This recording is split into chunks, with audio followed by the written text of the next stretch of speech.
no capítulo 32 de 2 Crônicas, quando Senequeribe, o rei da Síria, junto com outros exércitos, anunciam guerra contra Judá, contra o reino do sul.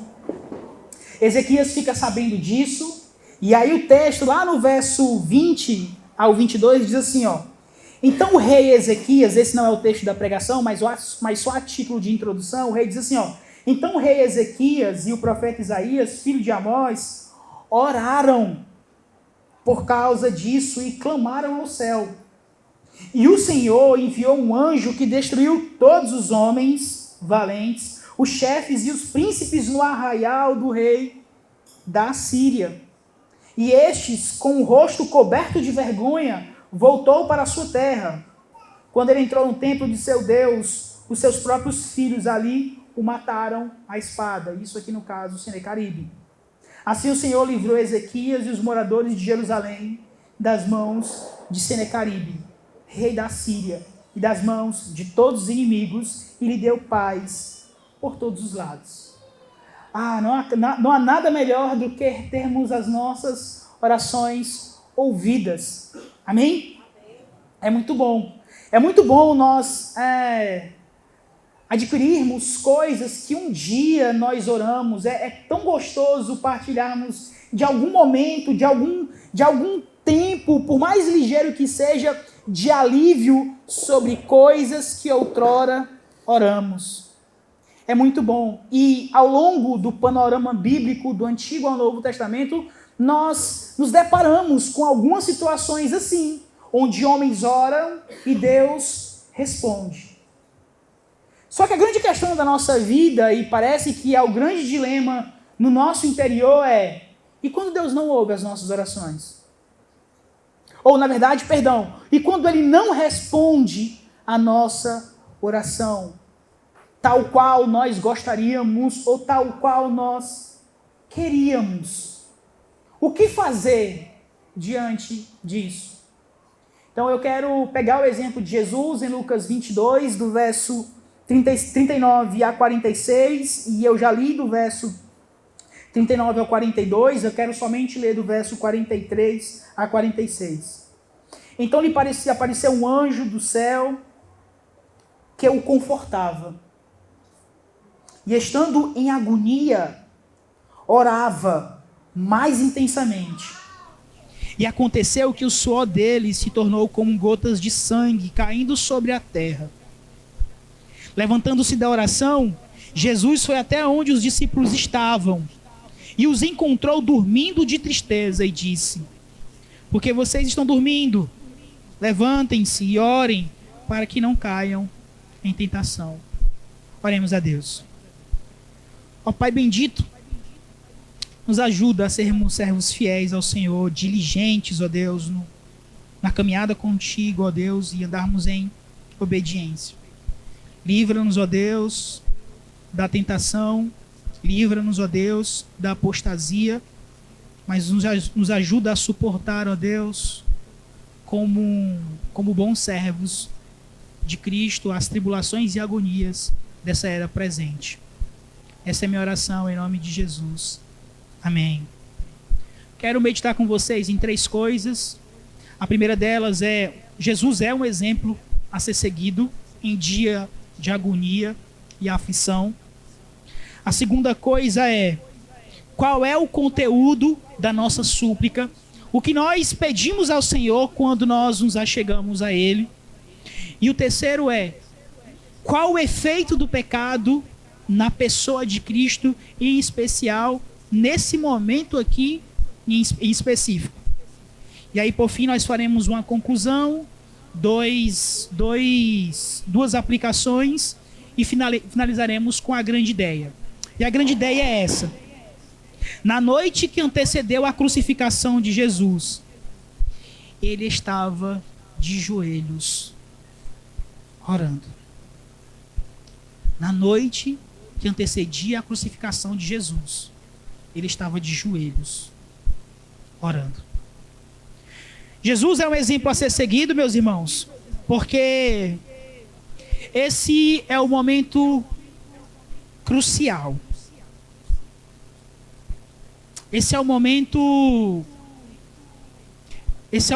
onde eu creio que Satanás e todas as potestades tentaram a Jesus para que ele naufragasse na sua missão.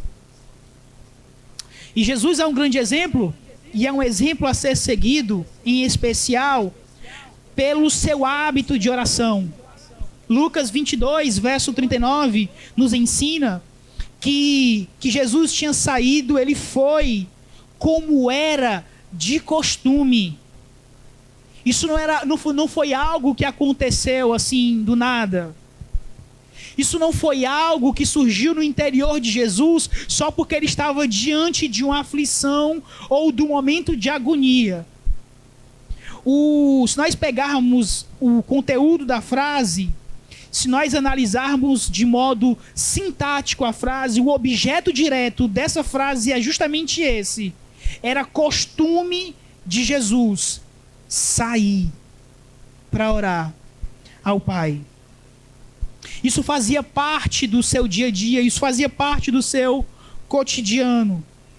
E mais interessante ainda, é que no dia da sua angústia, no dia do seu sofrimento, nesse momento tão crucial para a era cristã,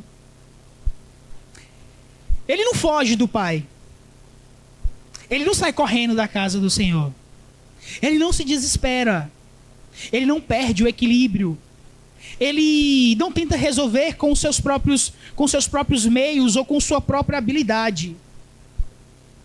Nesse momento de agonia e de aflição, o que Jesus faz é orar ao Senhor. É se prostrar diante de Deus. O Deus onipotente se curva diante do Deus Pai e roga ao Senhor. E a pergunta que nós poderemos responder nessa noite é: o que você faz na noite de aflição? O que você faz na noite de angústia? Você recorre às suas próprias habilidades? Você confia na força do seu próprio braço? Ou você descansa no Senhor? Irmãos, esses momentos de tristeza, de apatia, de aflição, de agonia, eu tenho uma certa suspeita que Deus permite isso somente para que a gente possa desfrutar do privilégio de nos prostrar diante dele.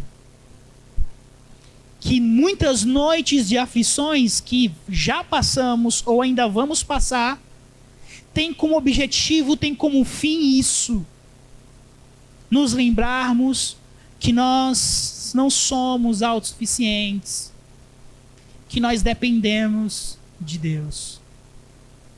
Eu, inclusive, posso afirmar categoricamente que a aflição, o sofrimento, a dor, parece que muitas vezes eles funcionam como combustível para a oração. Parece que esses momentos têm a capacidade de aquecer, muitas vezes, aquela chama que parece que já vai esfriar no nosso interior. A angústia e o sofrimento e a dor devem servir como combustível para a oração, porque o salmista, no Salmo 50, verso 15, diz: invoca-me no dia no caso aqui, palavras do Senhor, invoca-me no dia da angústia, e eu te livrarei. Tiago, no capítulo 5, no verso 13, na parte A, diz: alguém de vocês está sofrendo? Faça oração. A oração deveria ser o primeiro recurso que nós deveríamos abraçar. A oração deveria ser, inclusive, a nossa primeira opção. Muito embora nem sempre seja assim. Mas a oração foi o recurso que Ezequias usou quando foi ameaçado por Senecaribe. Quando ele se viu assim, ele olhou e pensou assim: vem um grande exército aí, porque não é só a Síria, é a Síria junto com todos os povos que estão ao seu redor. Ele já sabia que ele ia perder. Ele sabia que aquilo era uma vitória certa da Síria. Mas ele tem uma opção, ele tem um recurso. E o nome desse recurso, e ele se vale disso, junto com o profeta ali do período, o profeta contemporâneo, Isaías. Eles oram. E o que o texto nos mostra é que eles não moveram um fio de espada. Deus se responsabilizou por todo o trabalho e pôs a correr todo o exército da Síria. Senaqueribe, envergonhado, volta, bate de marcha ré, e quando chega lá, as próprias pessoas do templo lá matam a Senaqueribe. Oração. Numa era materialista, tecnológica, onde nós conseguimos lidar com muitas coisas, né? Compras em 10, 15 segundos, que chegam com 2 dias, dependendo da empresa onde você comprar. Nós somos cada vez mais acelerados e nós aí temos uma falsa perspectiva de que nós conseguimos controlar todas as coisas. Até o dia que Deus nos submete a alguma aflição, a algum tipo de angústia e algum tipo de dor. E nesse dia, ao invés de vocês ficarem questionando ou murmurando, vocês devem encarar esses momentos assim como bênção de Deus. Eu não estou dizendo que vocês não vão ter dificuldades, tá? Eu não estou dizendo que vocês sentirão um aperto na alma tão grande a ponto de algum momento duvidar do Senhor. É provável que isso aconteça. Vai acontecer. Mas ao final dessa tormenta, como nós cantamos aqui no louvor que antecedeu os dízimos, nós devemos sossegar. Sossegai na soberana vontade de Deus. Existem momentos assim, né? Eu particularmente na minha vida, onde eu me sinto tão aflito, assim, um coração tão apertado, tão angustiado.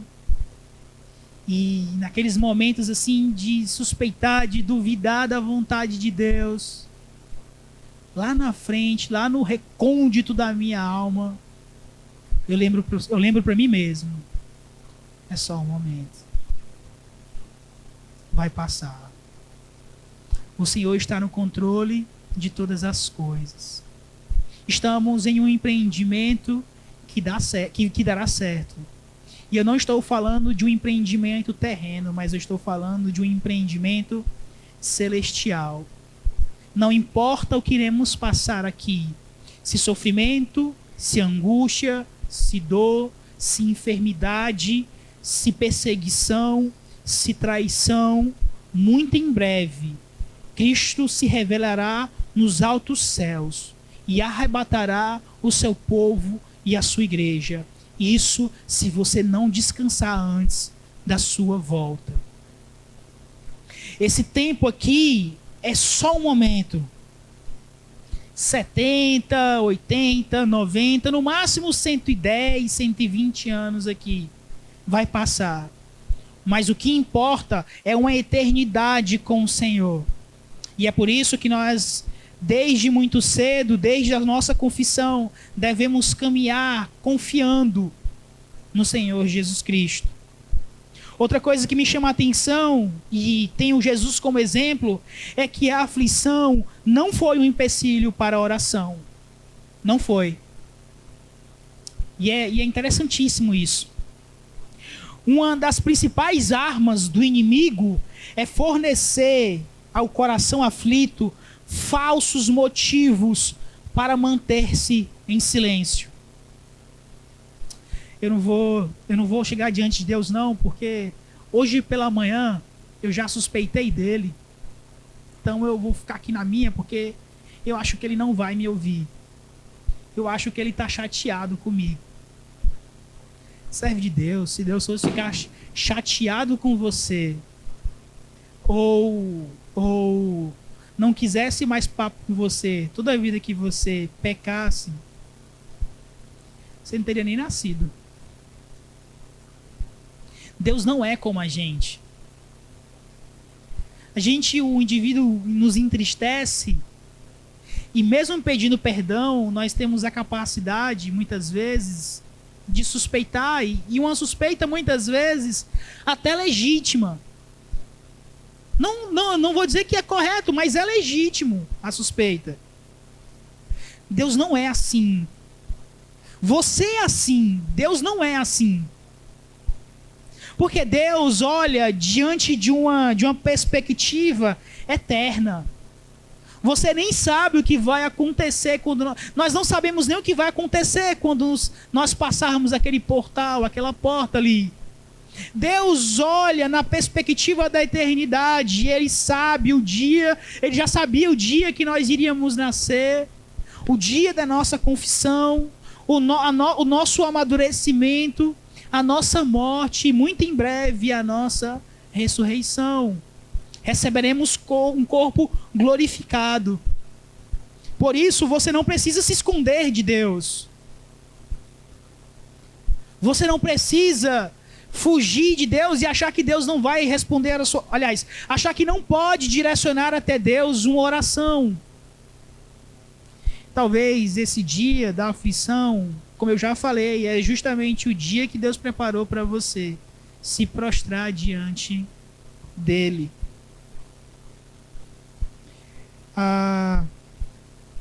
Aí você pode dizer assim, pastor, mas é que nesses dias eu nem consigo orar.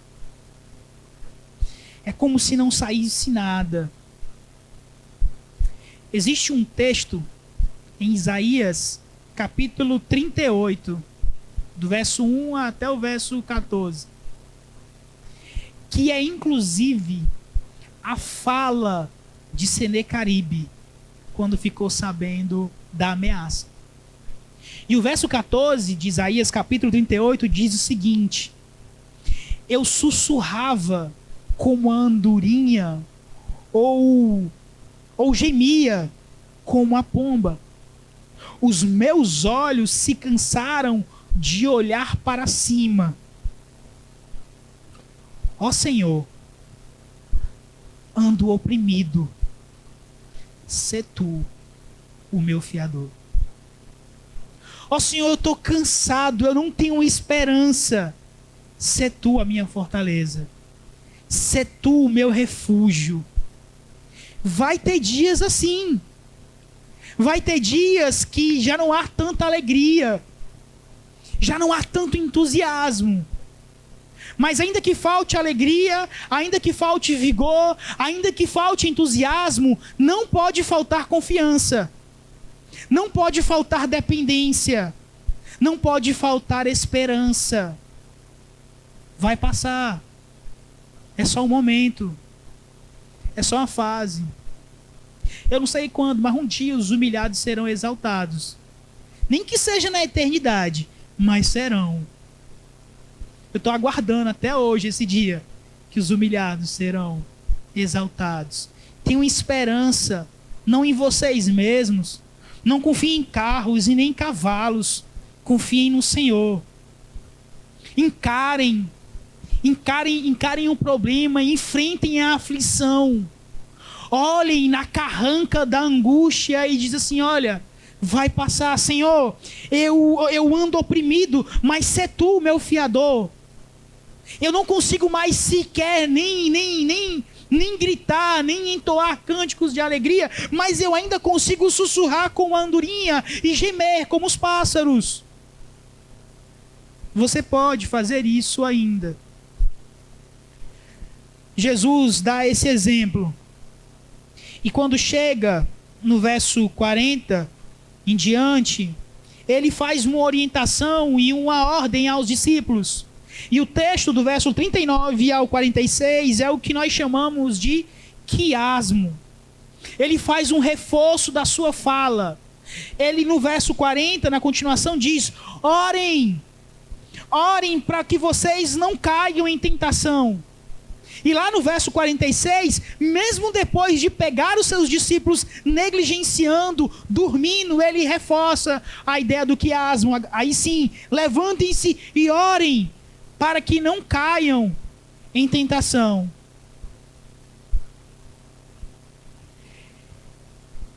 Nada é tão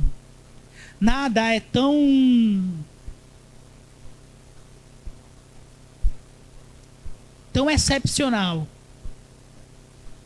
tão poderoso, tão eficaz do que uma igreja que ora. De uma igreja comprometida com a oração. E talvez você chegou aqui e há muito tempo você tem deixado de lado esse hábito da oração. Aqueles primeiros anos de alegria e entusiasmo no Senhor,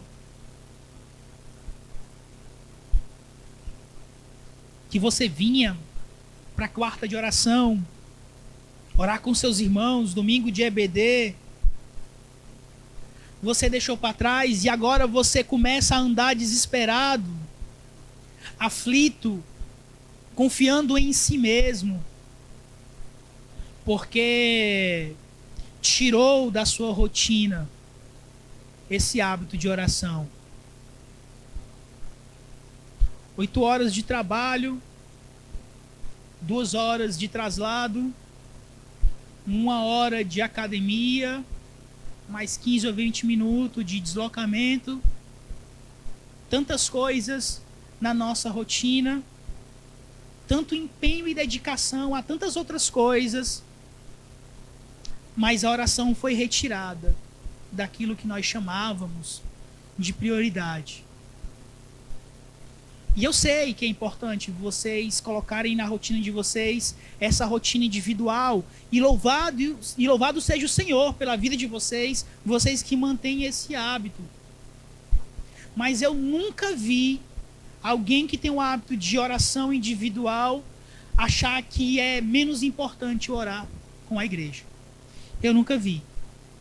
Geralmente quem tem esse hábito, inclusive gosta de estar não somente inserido nesse meio, mas também encorajando aqueles que nessa direção andam tropeçando.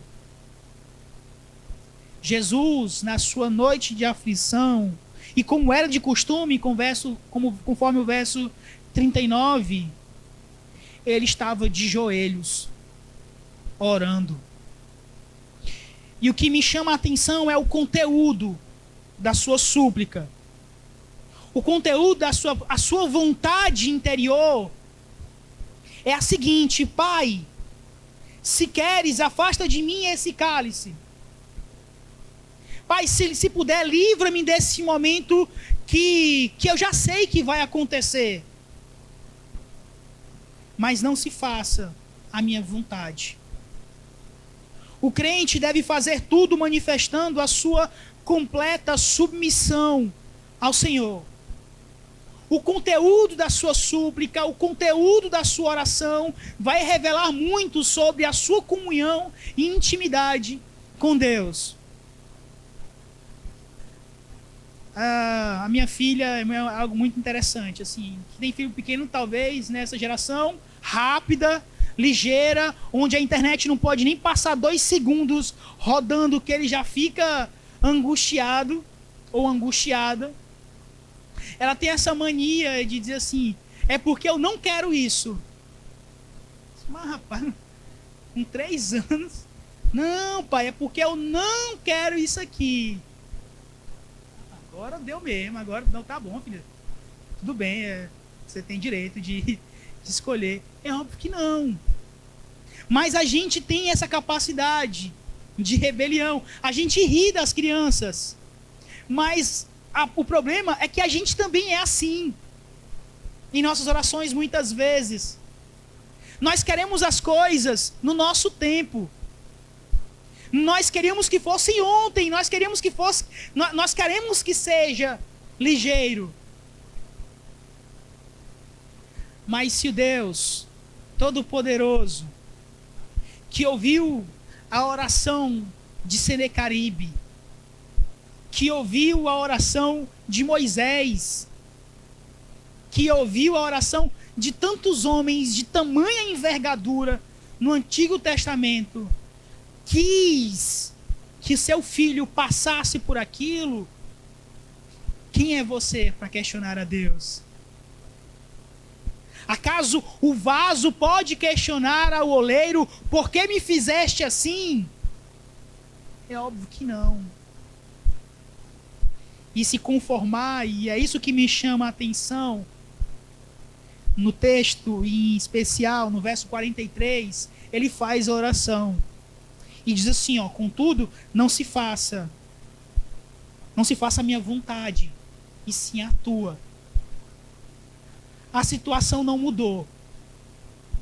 Daqui a pouco, nas próximas pregações, nós vamos ver que os soldados romanos chegam no local, prendem Jesus, o açoita e ele é levado para a cruz. Não passou, não mudou. Ele vai cumprir o que está proposto. E talvez na sua vida seja assim. Não está passando, você ainda está no olho do furacão. A situação pode não mudar. Mas o verso 43 diz uma coisa. Então lhe apareceu um anjo do céu, que o confortava. Não passou, não mudou, mas ele recebeu o conforto do Pai. E às vezes é só isso que a gente mais quer. É receber o conforto da parte do Pai. Entretanto, a súplica que tem como fim a retirada do sofrimento, a súplica que anseia pelo alívio momentâneo, você não é proibido de orar ao Senhor. Senhor, me livra disso, me tira disso, retira aquela pessoa do meu convívio, faz assim, faz aquilo outro, concede-me isso. Essas orações não são proibidas, o conteúdo, em termos de conteúdo. Mas a conclusão dessa oração deve ser a seguinte: se for a tua vontade. Se for a tua vontade, Pai, cumpra-se assim na minha vida. E ainda que não mude, que você receba o conforto. Ainda pensando sobre a ideia de conteúdo e súplica, algo que chama a atenção é a submissão. É olhar para a submissão de Jesus como virtude. Porque a submissão do crente em meio aos sofrimentos é não somente uma virtude, mas também um adorno. É fascinante estar do lado de gente que passa por aflições e ainda tem a ousadia, a coragem, a intrepidez de salmodiar, de entoar cânticos, de ainda que em lágrimas entoar uma bela canção. Não passou, não saí do meio do turbilhão, ainda estou no olho do furacão, mas não estou mais sozinho.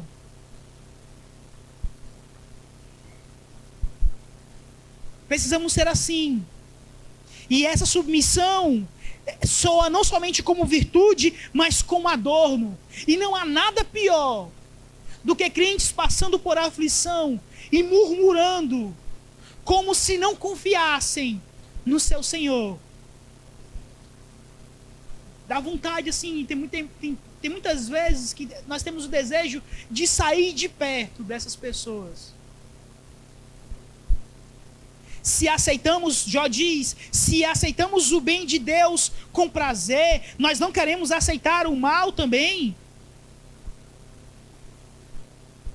Jesus, que é maior do que Senecaribe, que é maior do que Ezequias e maior do que Jó, sabe lidar com a agonia e o sofrimento e suportar cabalmente esse momento de angústia. É por isso que ele não somente é o nosso exemplo, mas nós devemos repetir o conteúdo da sua súplica. O texto nos informa, no verso 44, que estando em agonia, orava mais intensamente. No momento mais crucial, de mais tormenta, O texto diz que ao invés de ele se desesperar, o texto diz, ó, ele orava intensamente. Há pessoas que tentam explicar esse episódio da vida de Jesus, onde ele soa, chega a sua sudorese ser sangue. E eu não sou tolo de tentar explicar isso. Não cabe a mim especular sobre o que foi esse episódio. Mas eu posso afirmar que isso é o efeito do pecado de todo o universo sobre ele. Esse é o momento crucial da vida. Um dos momentos cruciais da vida de Jesus. E aí você pode perguntar, pastor, mas qual é a causa da agonia de Jesus? A agonia é causada pelo fardo do pecado do mundo inteiro. Nesse momento está sobre Jesus. E aquele que não conheceu o pecado, Deus o fez pecado por nós, para que nele fôssemos justiça de Deus. 2 Coríntios 5:21. Aquele que não tinha pecado se fez pecado por nós. Pelos momentos que ele sabia que no dia da aflição nós queríamos fugir. Ele sabia que nós não seríamos capazes de suportar a cruz. Ele fez isso porque no dia que nós passássemos pela primeira perseguição, ele saberia que nós tentaríamos fugir da sua presença, como fez Pedro, uma estrofe atrás. Ele fez isso porque no dia do sofrimento, ele sabia que nós não conseguiríamos suportar. Ele fez isso porque no dia que nós fôssemos acometidos por alguma enfermidade, nós suspeitaríamos da sua presença no nosso convívio. Que no dia da depressão, provavelmente, nós blasfemaríamos contra ele. E porque nós não éramos capazes de suportar esse sofrimento, ele suportou por nós. Hebreus 5:7 diz, ele, Jesus, nos dias da sua carne, tendo oferecido com forte clamor e lágrimas, orações e súplicas a quem podia livrar da morte. Com forte clamor e lágrimas.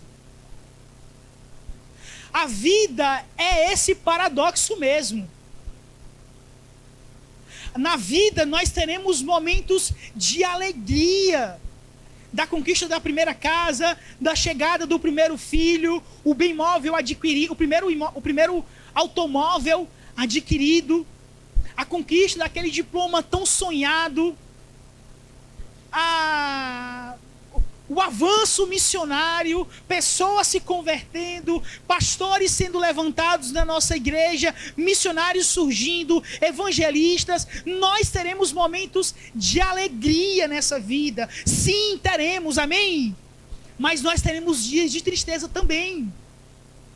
Todo mundo, todos nós passaremos por esses dias. E nós precisamos encarar com a mesma confiança, alegria e esperança. A vida é esse paradoxo de verdade. Eu não posso olhar para o texto e simplesmente, para muitos textos que falam sobre a divindade de Jesus, e negar a sua parte humana, porque muitos textos dizem que ele é homem. Mas eu também não posso pegar só os textos que dizem que ele é homem e negar a existência da divindade sobre o Cristo. A vida e esse modelo que nós temos, que é Jesus Cristo, também existe essa tensão. E eu não posso simplesmente olhar para os textos que eu mais gosto e negligenciar ou desconsiderar os outros. Vivemos nessa tensão, porque estamos debaixo ainda de uma natureza pecaminosa. Fomos libertos, fomos justificados, mas ainda estamos debaixo disso. E até que Cristo volte e que possamos receber um corpo glorificado, precisamos lidar com isso. A morte de Jesus, ainda olhando para essa perspectiva do efeito do pecado, a morte de Jesus não foi somente um exemplo de autossacrifício. Se eu olho sobre a perspectiva humana, eu vou achar que Jesus é somente um exemplo de autossacrifício, mas não é. Marcos capítulo 2 diz que ele perdoa pecados. Em sua morte, ele estava carregando sobre si todos os pecados do universo. Aqueles que já haviam sido cometidos e aqueles que ainda haveriam de ser cometidos. Na sua oração sacerdotal, em João capítulo 17, diz: Pai, eu oro não somente por esses que estão crendo, mas por aqueles que ainda irão crer. Ele suporta na sua morte, a fim de perdoar os nossos pecados. Creio que a agonia de Jesus só demonstra o quanto somos devedores a Ele. A agonia de Jesus só mostra o quanto somos devedores a Ele. Que os nossos melhores esforços, que os nossos maiores investimentos empregados no reino de Deus ainda não são suficientes diante do que Ele fez por nós. Não são, por hipótese alguma. Nós não podemos passar por cima, temos que resolver tensões nesse texto.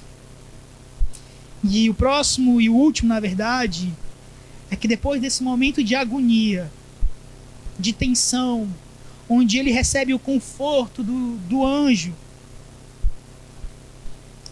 tudo talvez que ele gostaria era de ver ali os seus discípulos militando com ele em oração.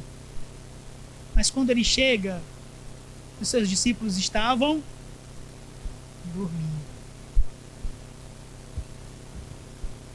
Como é que você está adiante? Como é que você está no reino de Deus? Como você tem olhado para esse momento de aflição? Nós temos uma obra completa, não somente a aflição, mas a morte, a ressurreição e a ascensão de Cristo aos céus. Como você tem agido diante disso? Você tem sido negligente como os discípulos? É triste isso, mas calma. Você ainda pode se voltar para o Senhor. Você ainda pode juntar aí os seus cacos. Você ainda pode reunir as forças que ainda lhe resta. Vocês ainda podem, como nós vimos hoje pela manhã, ainda pegar os seus dons espirituais e empregar na edificação do corpo de Cristo. Jesus já sabia da fragilidade dos discípulos. Ele, minutos atrás, ele profetiza sobre a vida de Pedro, que Pedro vai trair, como nós vimos no último domingo. Ele sabia que os seus discípulos iam agir daquela maneira. Ele sabe também que você vai traí-lo em algum momento, ou vai negligenciá-lo em algum momento. Mas lembra o que eu disse lá no começo? Deus não é como a gente. Ele não fica chateado com você simplesmente e não quer mais conversa com você. O que Deus tem buscado é um coração quebrantado. É um coração arrependido. Tá certo? Não eram os melhores anos, não eram os melhores dias, estava negligenciando, estava dormindo. Mas o Espírito Santo te incomodou, ele veio ao teu encontro e te despertou. Louve ao Senhor, reúna os cacos, reúna as forças, cinja os lombos ou os ombros e dá continuidade. Não é tarde para recomeçar no reino de Deus, amém? A gente tem esse negócio assim, né? Macho, eu vou esperar aí um belo dia para, sei lá, bater um vento transcendental do sul, do leste, para recomeçar a minha vida com o Senhor. Não, ele não é como o pastor Manuel, ele é bondoso, ele é benevolente. Eu não sou não, mas ele é. E você pode Quando eu digo que eu não sou, é que eu não sou como ele. Ele é bondoso, benevolente, misericordioso, está sempre disposto a receber aqueles que a ele se achegam.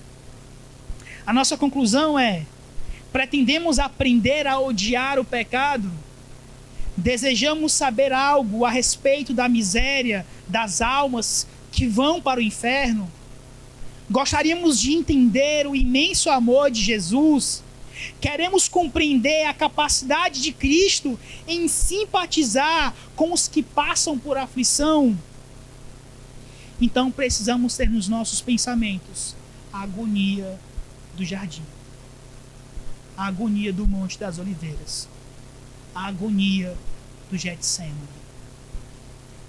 Caso contrário, dificilmente nós iremos compreender esse enclausurado de coisas. 2 aplicações. A primeira, hábito de oração. Precisamos nutrir isso.